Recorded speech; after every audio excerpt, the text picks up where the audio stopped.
I want to tell you about a new podcast called Amuse News. Publishing multiple days a week, Amuse News is your source for food news, interviews from around the food world, and more. On the show, we'll be engaging with food storytellers, from chefs to advocates to people working in the field, and many more. Find Amuse News wherever you get your podcasts.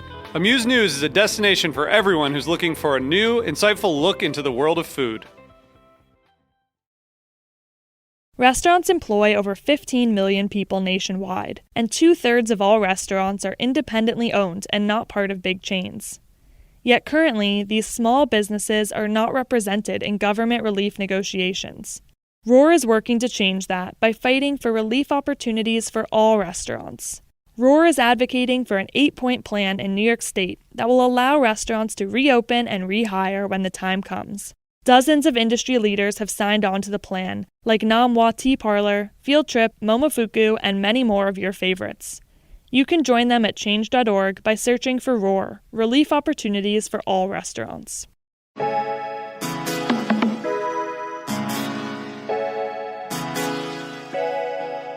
Welcome to The Line.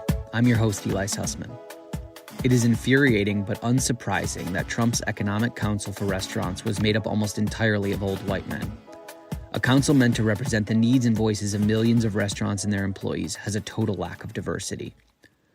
The council does not have a single woman or independent restaurant operator. Instead, it is a collection of fast food CEOs and a few white tablecloth celebrity chefs. Surely not a single one of these men agonized over a PPP application or fielded direct calls from terrified employees looking to understand unemployment. Small owners and operators, frantically awaiting government assistance and guidance, do not see themselves represented in that group. On this week's episode, we hear from two industry leaders that can speak to all types of operators, ranging from folks like myself just starting out in the business with a small staff to those seasoned independent operators with hundreds of employees. Today's guests have thrived and persevered through decades of restaurant ownership, through earthquakes, riots, 9/11, and fires, and they know the ups and downs of running a food business at various price points and styles, as well as anyone in the hospitality profession. Susan Feniger and Mary Sue Milliken have been business partners for over 35 years and operate full-service restaurants, food trucks, and fast casual concepts. During the interview, Mary Sue points out, "I don't think our government understands small businesses. Never has that been more clear than with the chaotic rollout of the stimulus package, which has seen millions awarded to large corporations like Potbelly's and Ruth Chris, while real small restaurants and independent operators were forgotten." On today's episode, Chef Susan Feniger and Mary Sue Milliken sharing their experiences and strategies over the last few weeks as COVID-19 overtook Los Angeles and Las Vegas, forcing them to shutter all their locations and furlough over 300 employees. I remember, honestly, 2 weeks before, Niall Parks, who's our VP of operations, was talking about, because things were sort of seeming like they were slowing down a bit, and there was just sort of this discussion about the virus, and we were all just, because we had just opened Socolo, end of December, so we were all at Socolo at that time, and he was talking about how, we might have to really cut back on staff, and that he felt like this was going to really affect our business. And I remember sort of thinking, oh, that's crazy. There's no way it's going to affect us. We're a new restaurant. We're very busy. And I remember sort of not quite getting, understanding what was about to happen. Right. We'd been so busy with the opening of Socolo, and Socolo opened with a real bang. I mean, we were doing huge sales for the first 7 weeks or 8 weeks, and then we closed. But I think at all three of our big restaurants, it was kind of like running off a cliff. I mean, sales would drop by 50% overnight and then do the same thing again the next night. And so then I think we didn't have a lot of time to assess the situation. We just had to sort of, make decisions on the fly pretty quickly when we decided to open to close Border Grill downtown. We had just seen 3 days in a row where the sales were 50% less than the day before. And, we were already hemorrhaging money on those last 4 or 5 days. So we didn't have much of a choice than to just say we have to close. until further notice. Of course, we thought it would be for a couple of weeks. And I think that was Friday night. And so Saturday we were still open at Socolo, and Sunday we were still open, but we were so slow. And so at that point we were talking about, okay, we're going to have to really figure out what to do here. And then Sunday night is when the mayor did the announcement. So then for us, we went a little bit back and forth on, closing completely, doing delivery. We're right across the street from the hospital at Socolo. But so we sort of made that decision that for the safety of our staff and not understanding yet the disease and what was happening, what this virus was, and would we be putting our staff in danger by staying there and working even to do delivery, because we have a pretty strong delivery business especially with all of the hospital business around there. But we made that decision that we felt we weren't comfortable doing delivery until we understood better what was going on, at least at Socolo. And at that point, we weren't yet closed in Vegas because we didn't know what was happening exactly. So we weren't closed Sunday night like we made the decision Sunday night in LA. Okay, we're done. We're closed at Socolo completely. But by Monday morning, there was, the occupancy at the hotel. Mandalay Bay was dropping, and we got a call from the president of the hotel saying they expected things to be okay through the week, but they were going to be closing down at the end of the week. They were going to be closing down many of their restaurants, and they had some conventions that were canceling, and we're near the convention center. So they felt like we might want to reconsider what our hours were. That was maybe, I can't remember if that was Monday or Sunday he called. But then by Tuesday, the whole strip was closed down. The city was closed down in Vegas. Do you think that any of these past events provided any type of positive experience that you're now relying on? Or is this just such uncharted territory that the riots and earthquakes and 9/11 doesn't actually prepare you for what has happened? Well, I will say the riots were probably the biggest thing, and certainly way less time, but the riots. And then when there was a curfew put on us, that, and we basically, you had to be out of the restaurant. So for a few days, it had a similar kind of effect, but that was a few days. And people weren't out of work. The hardest thing about this right now, what we do know and what we respond to quickly when things get bad is we react very quickly. We cut back on staff. We cut back on hours. We let people go if that's what we have to do. So we are very comfortable tightening our belt and knowing that's what has to be done for us to survive.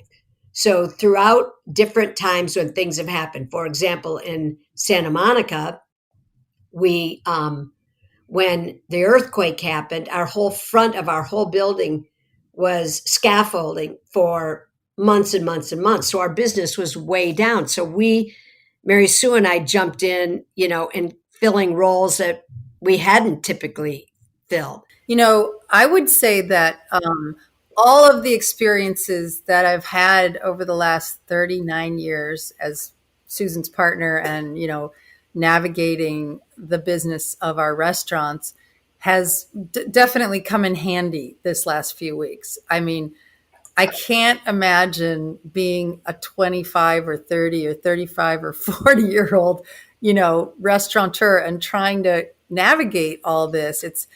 I feel lucky that I've got lots of experiences to draw from. So I think I'm less panicked. So there's no question that I think we have known hard times, and we have seen things happen to the business where even, for example, where, when we shut down City and things were slow at Border Grill, we literally, Mary Sue and I jumped in where, you'd answer the phone as the catering person, the general manager taking reservations. So I feel like we are comfortable sort of being in a position where we do everything.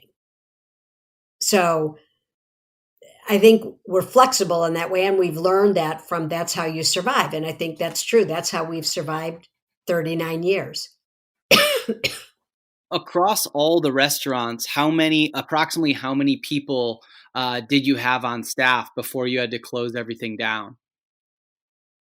Around I think we had 350 or so.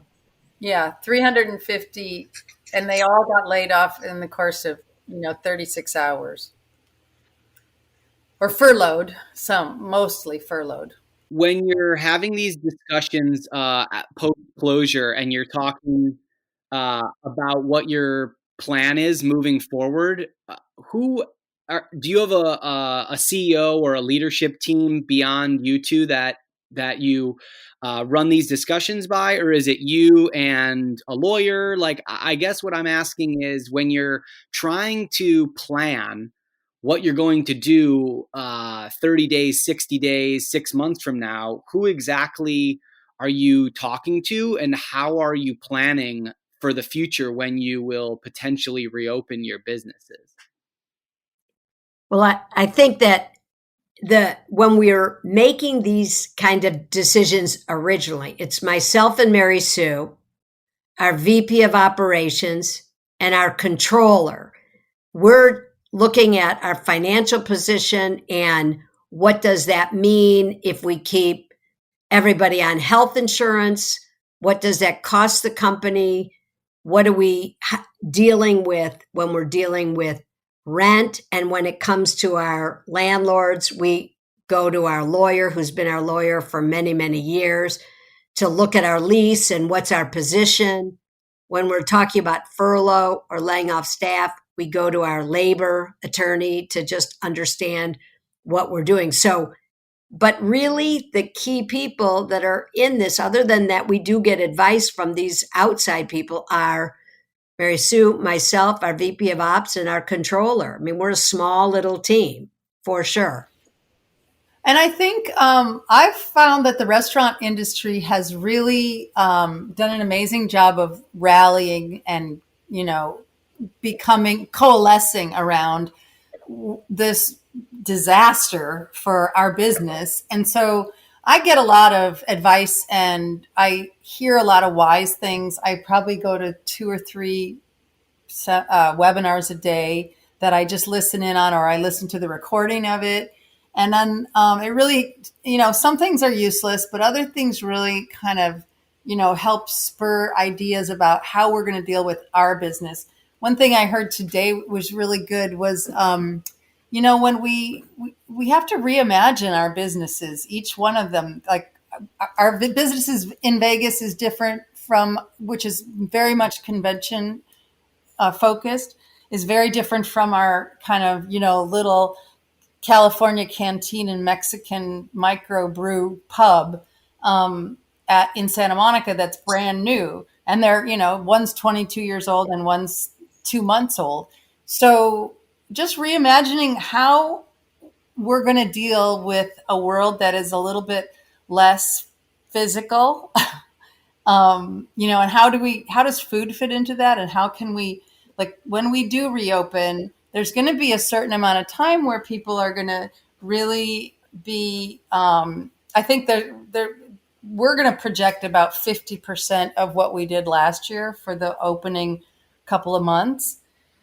So, that's a very, very pared down bit of business. And then also be really creative about how to, figure out if there's other avenues that we can sell food down rather than, a busy restaurant and a jam-packed bar and, hop-in music and, that I'm not sure that's going to be that popular in the coming months until people get comfortable and there's a vaccine and there's a kind of a way forward.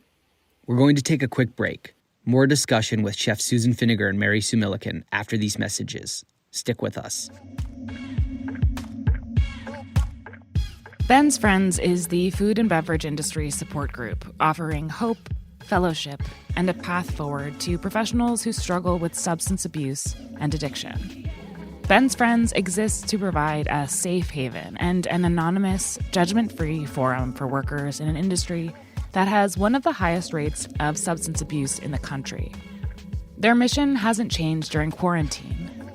Ben's Friends chapters across the country are now offering online meetings. You can find a chapter near you at benfriendshope.org. Welcome back to The Line here on Heritage Radio. We pick up our discussion with Chefs Mary Sue Milliken and Susan Feniger talking about the government stimulus package. Back to the interview. Well, we've been the last 3 weeks obsessively learning as much as we can about the stimulus plan, the care package. We've been on it like from day one. So we have been really pushing with our banker, with our insurance company, our particular broker. He's been extremely helpful with understanding what our position is. So we have been very on top of this from the beginning, and we have gone forward with our bank in putting in the PPP loan applications.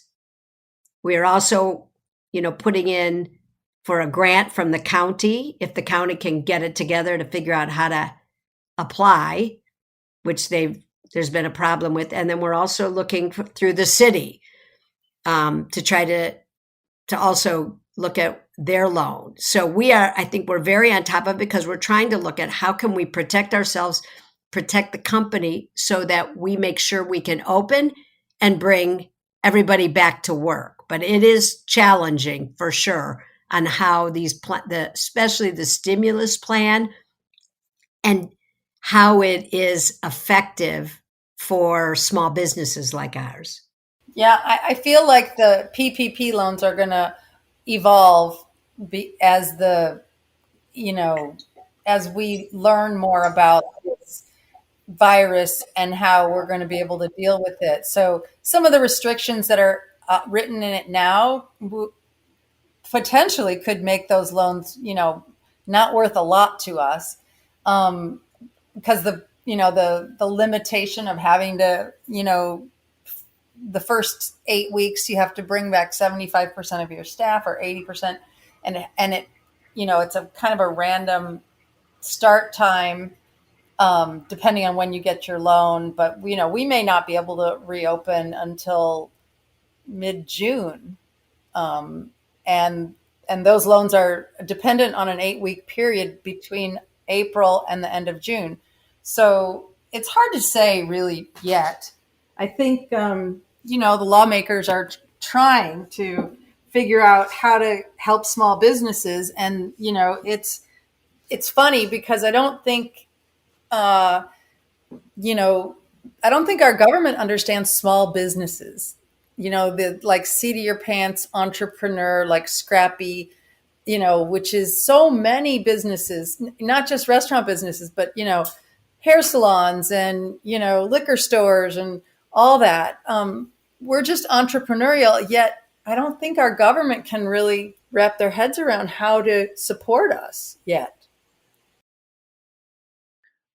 Do you have fears that people will just in general not return at all to restaurants? Or do you think it'll be a short window, maybe 6 months, where people are a little weary of going out and then things will return back to pre-COVID normalcy? Or do you think that this has fundamentally altered the hospitality industry forever from the way that people will interact with restaurants and bars? I mean, I have to say, I do not think that it will permanently change how people will interact. Will it for the next 6 months? I think it will have an effect because people are going to be tentative, I believe, to go out, particularly like at Socolo, we have a lot of communal tables.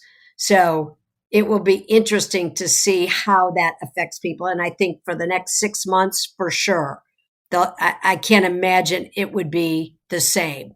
But I believe in time, it will go back to what it was. I think there are these things that happen over years. I mean, we haven't seen it on this level, but I believe, maybe it'll be not until there's a vaccination, or maybe it'll be, I'm not exactly sure when, but I don't see the restaurant industry changing and being a different industry in the way that people communicate and go out and socialize down the road. But for now and how long, I don't know. I agree.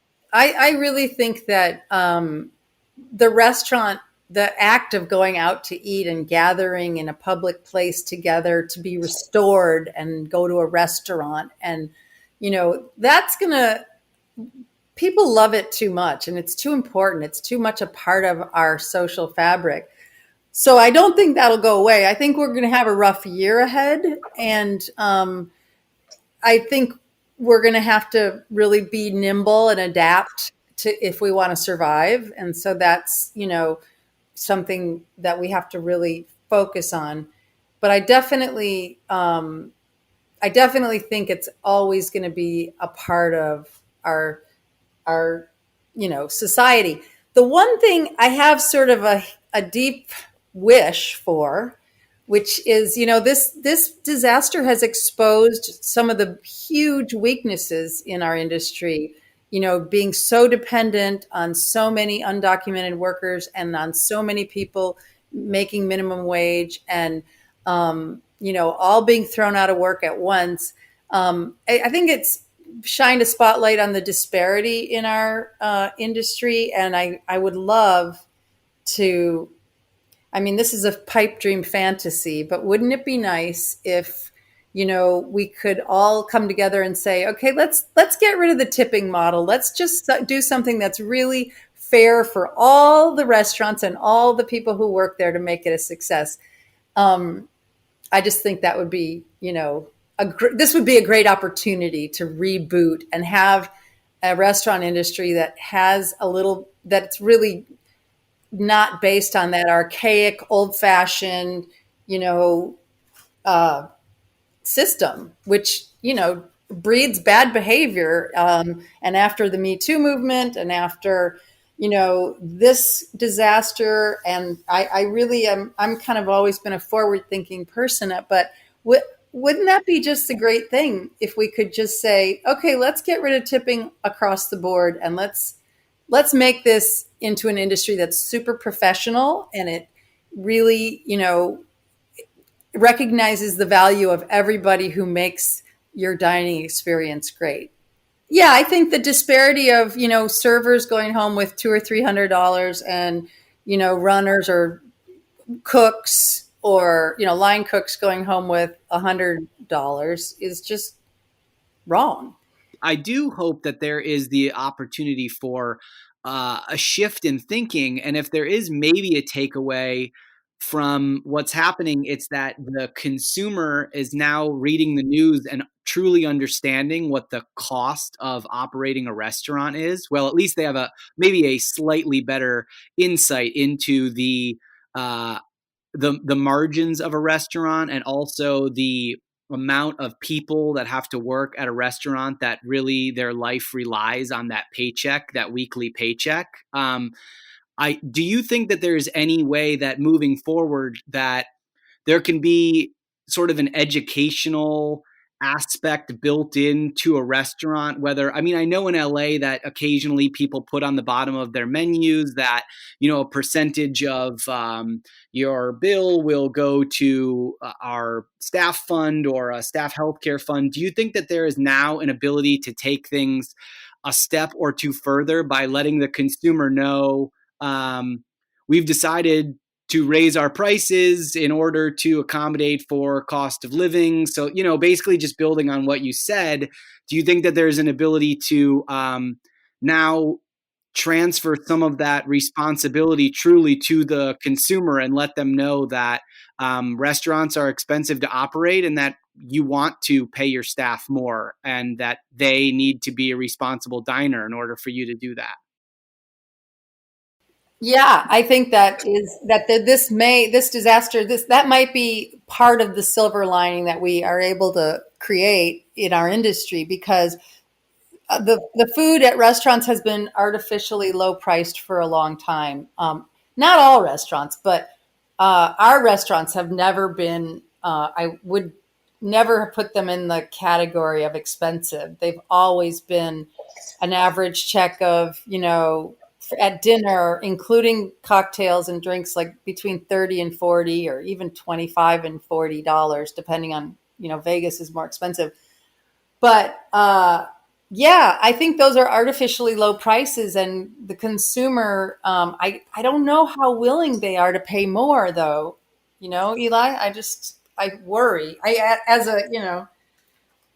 Well, particularly, I think for us, one of the struggles that I think we've always had is that because we are fancy and because we've sort of prided ourselves in not being that, and because we're Mexican, there is a sense out there that there's a limit on what can be charged for our food.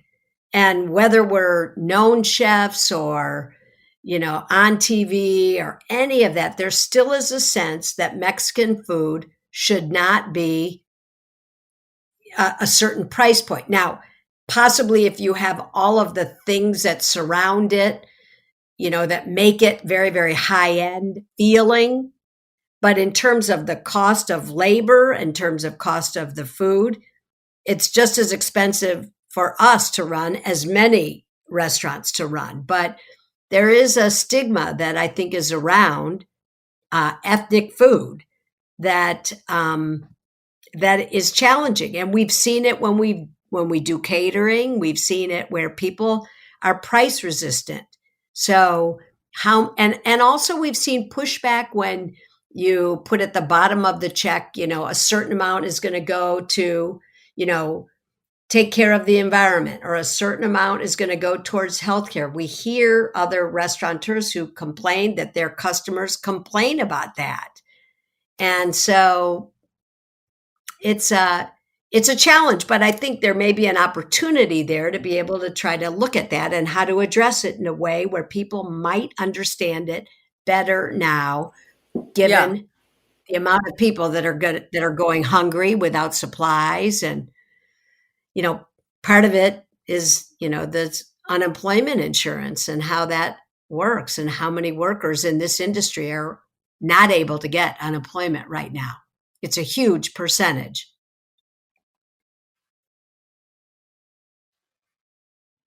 I want to ask about Los Angeles as a food community that you've been part of for such a long time. In New York, what I'm seeing is that this has been actually an opportunity for chefs and owners that may not have previously interacted. Maybe they didn't know each other. They weren't in the same part of town. They weren't the same price point. And they just maybe didn't have a reason to talk to each other. They're now all joining together, and you're seeing a huge amount of unity in people that are now sharing and being very open in an industry that to me had felt like it was pretty siloed and closed off, where folks didn't really share internal discussions and internal information. Are you seeing now that there's greater collaboration happening in Los Angeles, a food community that I've always felt has been a lot more open than other cities? Are you seeing that it is now even more united? Well, yeah, I mean, I've always noticed a difference between the East Coast and the West Coast in terms of, especially 20, 30 years ago, even more so. It was more cutthroat back East and much more kind of kumbaya out here, like just everybody very open, very generous, willing to share all kinds of resources, business, purveyors, anything. But I think this disaster has brought us together in a kind of a way where it's also like some very young people, as well as, old timers like me and Susan, and everybody kind of talking to each other and texting and reaching out. So it's definitely, it's increased the amount of interaction between us all, trying to navigate and figure out these uncharted waters. Well, and it's interesting that you say that, Eli, because I agree. I mean, Mary Sue and I have had for all these years, and certainly back in the beginning, where we would call any number of people, Wolfgang, Piero, Bob Spivak, Joachim, we all, Suzanne, everybody, we would communicate all the time if questions or needed help, or it was a really very strong community. What I feel like this has done, it's been interesting, is particularly for the younger restaurateurs, I think this has probably really brought them into a situation where people are closer and, creating those relationships more so. Certainly LA has always felt like it's a very warm, whether it's competitive, obviously it's always competitive, but a really helpful environment. And this, I think, for the younger generation has probably brought that way more to the forefront. That's great. Well, thank you so much for taking some time to speak with me. I'm hoping that everything can return to normal and that we can all reopen all of our places and back all of our staff as soon as possible. But in the meantime, I hope that you all are staying safe and that your staff is safe as well. So thank you again for taking out a little time to speak with me. Absolutely. Thank you, Eli. It's always a pleasure.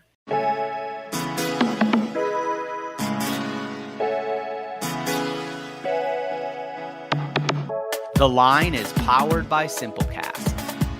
Thanks for listening to Heritage Radio Network, food radio supported by you. For our freshest content, subscribe to our newsletter.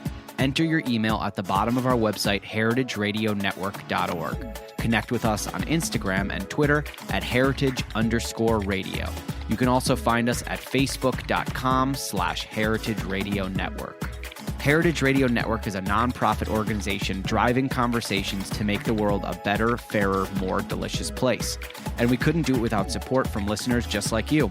Want to be a part of the food world's most innovative community?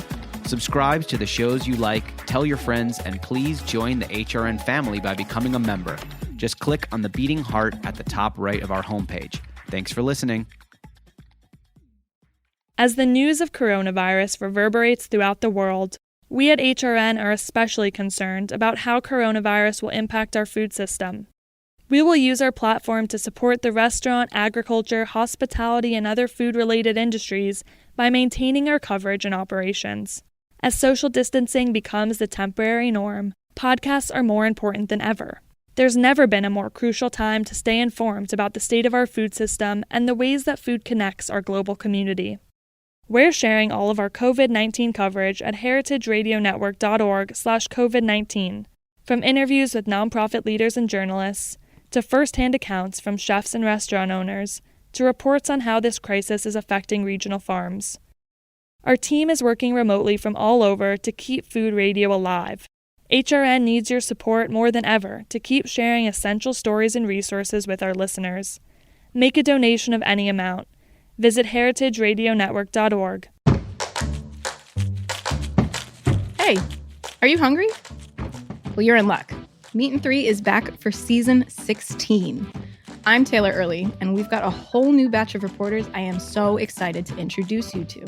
Hi, I'm Elizabeth Fisher. Asha McElroy. Sam Girardi. Jessica Gingrich. Hannah from Wisconsin. I'm a swing dancing audio engineer. I am a future registered dietitian nutritionist. I'm from New York, and I love rice and beans. My favorite food of all time is a shrimp burrito. I love watermelon.